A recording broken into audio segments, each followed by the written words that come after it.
Hello and welcome. You're watching Money 9. I'm Sakshi Batra, and on this show, we talk all about markets. The markets are at record high levels, and where do they go from here? And what should be your strategy as investors? To help us with a deeper understanding of markets, I'm joined by a very special guest, Mr. Sudip Bandyopadhyay joins in. He's the group chairman of IndiTrade Capital, and he's going to help us with all the insights that you need to know as an investor on this edition of Market Masterclass.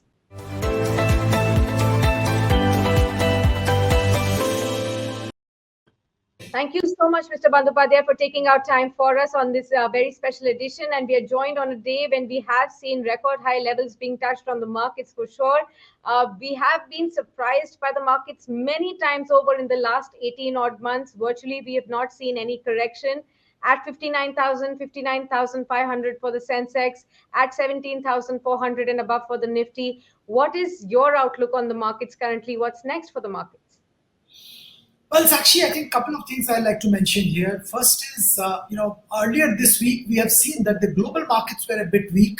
They were moving sideways and there was somewhat of retracel correction of steps by the US, European markets, and even some of the Asian markets. As opposed to that, I think Indian market very clearly outperformed the global markets and even Asian peers. And very clearly, we were in an upward trajectory, kind of unmatched by other markets. Couple of things I'd like to point out here. One is the FPI inflows into India has resumed and resumed with a vengeance. We already had significant amount of global liquidity in the market. On top of that, incremental liquidity has started coming. Domestic liquidity has been good. HNIs and domestic institutions have been investing. So I think it was a confluence of all these factors and the liquidity inflow which encouraged the market. Now, what happened as a trigger for Indian markets and why Indian markets moved in a different direction compared to the global markets, where the domestic reform measures or I would say incentive measures rather announced by the government of India during the week. So I think it started with towards the end of last week. We had the textile policy.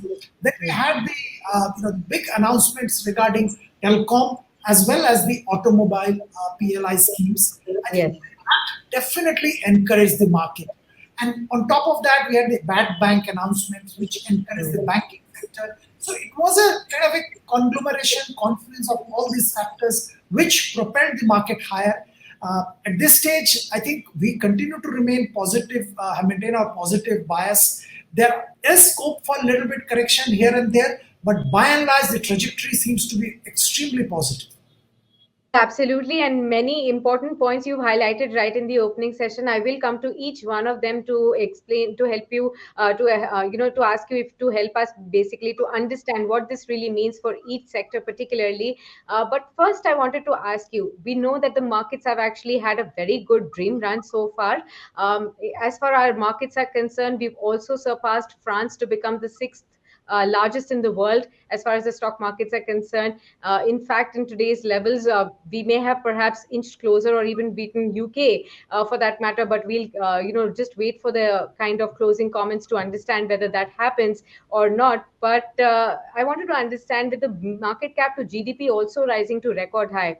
Some reports are also suggesting that at the time of the financial crisis, we had seen the market cap to GDP also rise to about 150%. And now we've surpassed that also to about 175%.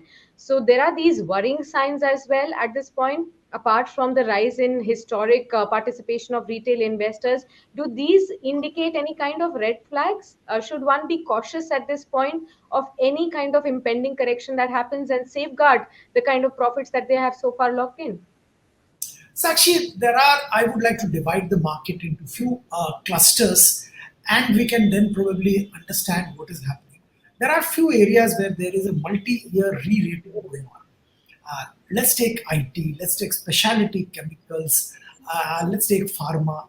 We strongly believe there is a multi-year re-rating based on the emerging opportunities these sectors are going to get over the next 5 to 10 years. The process has started and it will continue in the entire this decade. Yeah. So look at IT, I think they are having an order book or inflow of fresh orders, which is at record high. They have never seen it so good in their entire history, Indian IT companies. Look at pharma, the opportunity in front of them is huge. Look at chemical, specialty chemicals, the China plus one, China minus.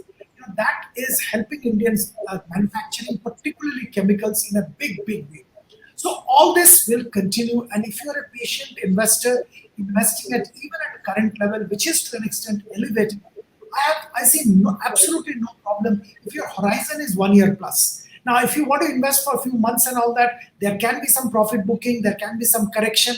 But if you have a slightly longer term horizons in any of these sectors, I see absolutely no problem as an investor. The other part of the market is domestic facing. Now, what had happened is we had, as a country, we had lacked capital expenditure for quite some time. We had not proper public spending by the government because of multiple constraints. Now, a situation has come where the public spending by the government is inevitable in the near future, and quite a lot of it. The private capex also is expected to pick up. So, if you keep all this in mind and the stated policy of the government on housing for all and things like that, I think construction, infrastructure, cement, and related will experience a significant demand uptick, and that will ensure that these companies continue to perform well in the foreseeable future, which in turn will keep their stocks buoyant. So again, some investor entering into some stocks in these good stocks in these sectors will definitely do well over a period of time. Unfortunately, there are certain sectors, Shakshi, where there is a little bit of froth, which we believe there's a froth. Some loss-making companies getting listed at astronomical value, and on top of that, doubling and all that. We find it little difficult to kind of digest that, and we believe they may be good companies, they will probably do well over a period of time, but as and when the tide turns, I think there will be a deep correction in these stocks. So we always advise investors to take a very, very careful bottom-up approach at market levels which are record high. If you are doing that, even in today's market, I think you will be a winner. Okay, understood. That's a very valuable advice. I'm sure all the investors must take note of this as they move forward from here in the current market scenario. But let's come to those points that you were making in your initial comments, sir, about the various sectors. Let's first start off with the banks only. This new bad bank, is it going to help PSUs and private banks both? And within the banking space, are there going to be certain beneficiaries that could garner more? If you could help us understand that. Well, I think it will help the PSUs more. The efficiency of recovery has not been as the one would have expected as far as PSUs are concerned, and they were lagging behind definitely their private sector peers. So, if there is a dedicated agency going after the asset recoveries and recovery of outstandings, we believe that that should deliver probably better results compared to what the PSUs in their individual capacity were able to generate. So we believe PSUs will benefit, balance sheets will get cleaned up, and they will be in a better position to focus on what they're supposed to focus, which is loan growth and their multiple ratios, instead of running after bad assets. So PSUs definitely will be bigger beneficiaries. I'm not saying private sector banks are not in a good position. Private sector banks have been putting their efforts, they've been doing a lot of recoveries. They do take a lot more initiative than probably PSU banks in doing that, and they've been doing it consistently. We have seen the asset quality improvement in leading private sector banks like ICICI Bank, Axis Bank, and many other banks. So I'm sure they will continue on that path even in the future. Right, absolutely, sir. Sir, you also talked about the telecom relief package that the government has extended. Now, there has been some debate on what really this is going to impact and how this is going to impact Vodafone Idea. Would you say that this is just a near-term relief and the problems will continue? How should investors really view this entire space? Should one look at it in a only monopolistic way right now because only Bharti Airtel is listed in this space other than Vodafone Idea, which still has a lot of uncertainty to go, or do the proxy play with Reliance Industries in this telecom space?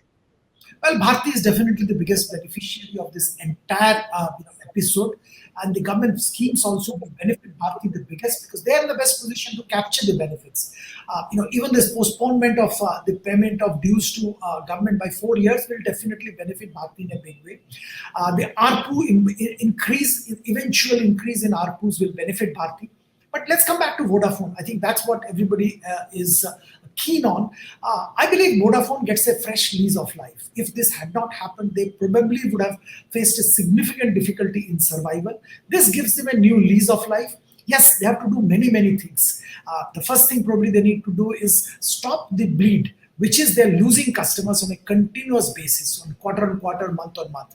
That needs to stop. Operational efficiency needs to improve. The good part is they've got 4 years to get their house in order. They have 4 years to kind of raise adequate capital so that they can compete for the 5G licenses, upgrading their systems and processes, and also build a war chest for eventual settlement of the dues. So Vodafone definitely gets a fresh lease of life. They deserved a kind of small re-rating. They did get that. In the anticipation of all this happening, they went up quite a bit. But yes, many more things needs to happen. So I think as far as Vodafone is concerned, they have run quite a bit up already. As far as markets are concerned, we need to wait and watch as to how things pan out for Vodafone going forward. But yes, the imminent threat of their collapse is not there. So Vodafone will continue. Probably the duopoly which was being talked about is some distance away, if at all is going to ever come. Okay, sir. Understood that. I also wanted to ask you about the auto sector, sir. We know that, the sector has been facing a whole lot of issues, whether it is related to the input cost or the shortage of semiconductors. The two-wheelers have seen muted demand so far, but now we've also seen the extension of the PLI scheme for the auto sector from the government.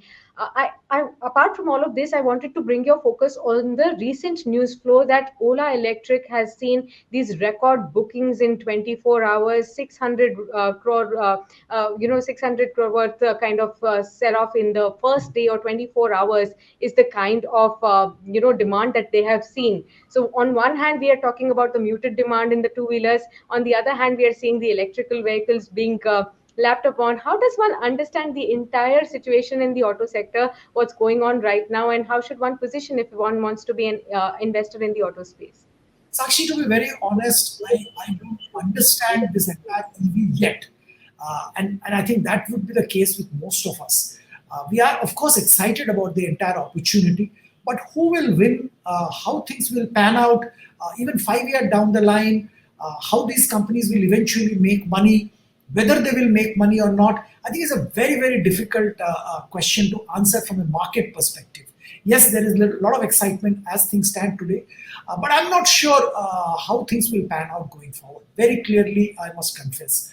Also, if you're trying to build a business on the back of some incentives being given by the government, it may or may not work out in the long run. So there remains a huge question mark on businesses built on the back of incentives by government. So I probably will skip that. As far as the market is concerned, the way I envisage, existing players will definitely benefit. Now, out of the existing players, we strongly believe that the auto component players, autocom, that is one industry which undoubtedly will be the biggest beneficiary.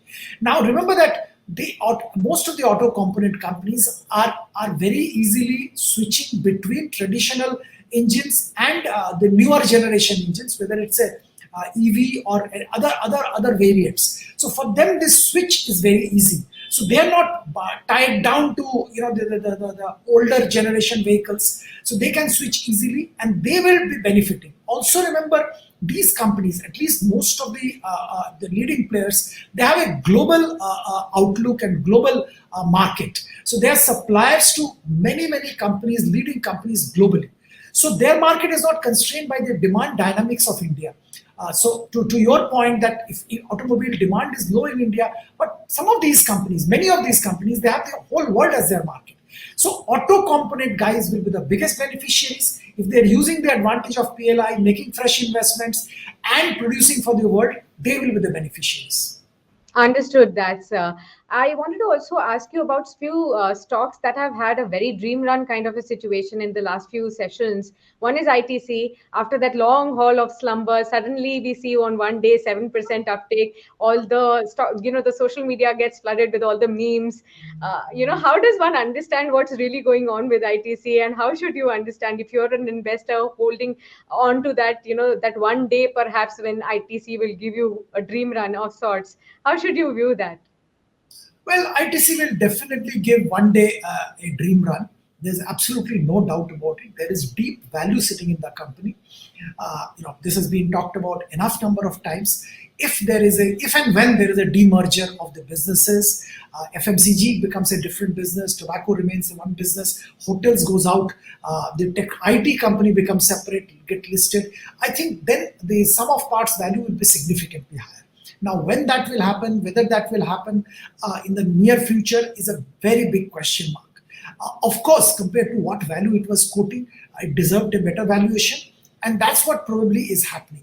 We have seen sector rotation happening, and I think yesterday's excitement in the cigarette stocks in general, I think the other tobacco company stocks also did move up, but because investor interest is highest in ITC memes were the largest, and we all enjoyed those. But the reality is, I think ITC, apart from being a cigarette company, is also an FMCG company. Does also have a very good hotel business. Does also have a technology business inside. So I think sum of parts, even today, without the demerger, the valuation, deserving valuation is slightly higher. So that's what happened. I think eventual value unlock will only happen when there is a demerger. Understood. And like I always ask you, sir, to help all our first time investors, viewers understand and, read the situation in the market and only then informatively invest in the markets. If you could share that one tip that, now that we are sitting on these record levels, there may be a correction anytime. We don't know when and how much. We can't predict that. But how to protect your capital when you're investing in the markets and go about it even at these levels, because even when we see the other asset classes, for a long term investor, equities would perhaps outclass everyone else right now. Yeah, you're absolutely right. Equity will definitely outclass everybody. And I'll just tell for the investors one small thing. Look, Indian GDP expected to grow around 9-10%, depending on what version you take. Now, if you take the inflation of 4-5%, which is expected, so you are looking at a nominal GDP, nominal growth rate of about 14-15%. No other asset class can give you 14-15%. Now, GDP growth at 14-15%, meaning the better companies will probably go at 20-25%. The worst performing companies will grow at slightly less than 14%. On an average, you are getting about 14-15%. So, since no other asset class can give you that kind of return, equity has to be your a significant part of your portfolio, unless you are at an age where your earnings are not there, or regular earnings are not there. If you have a regular earning and some more years to go before that stops, please make equity a major asset class in your portfolio. As far as the style of investing at these levels, I already talked about few sectors which are going through multi-year re-rating. Whether it's a technology, whether it's a chemicals, whether it's a construction infrastructure in domestic market, whether it's pharma, pick up good quality stocks. Now, I had mentioned earlier also, Sakshi, in your show, that what do you mean by good quality stock? Look at the track record of the promoter. Look at what they have delivered. I think that is one quality which I always look before I advise investors to invest. So if you can look at that, of course you look at the sector, you look at the company's performance, but look at quality of management, then invest. Now, just to maybe name few names, I look at Larsen Toubro as a great opportunity. It has moved up, but please invest in Larsen Toubro and stay invested for a couple of years. Remember, it has got a significant value unlocking opportunity in terms of the 2-3 IT companies which is sitting inside it. There are actually 3 IT companies which are listed, which are continuously going up in valuation because the IT sector is performing very well. So forget Larsen Toubro's main business. Even the associate or subsidiary companies where they have significant investors are appreciating and performing remarkably well. Their main business, construction infrastructure, is expected to do very well. Their hydrocarbon business, which was under pressure because oil prices were down, is picking up once again because oil prices have moved up. So there are all signs of the company doing very well. The re-rating of Larsen will happen sooner or later. On that note, I want to thank you so much, sir, for sharing these wonderful insights as you always share with all our viewers, and these stock recommendations, the sectors that you have given an insight upon as to how to understand and how to choose those good quality companies for your portfolio as well. I'm sure these are all the advice that everybody has taken note of, and I'm sure they will have a good investing future going forward. Thank you so much. Always a pleasure having you with us on Money 9, sir. Thank you. All right, and with that, we wrap up this edition of Market Master Class. We keep getting you such interesting conversations with all the experts and analysts who've been in the business of making money in the markets, who have done that for themselves, who've done that for investors also. So keep listening to those expert advice and then following your passion in your investments and in your portfolios as well. Thank you so much for joining us for this interaction.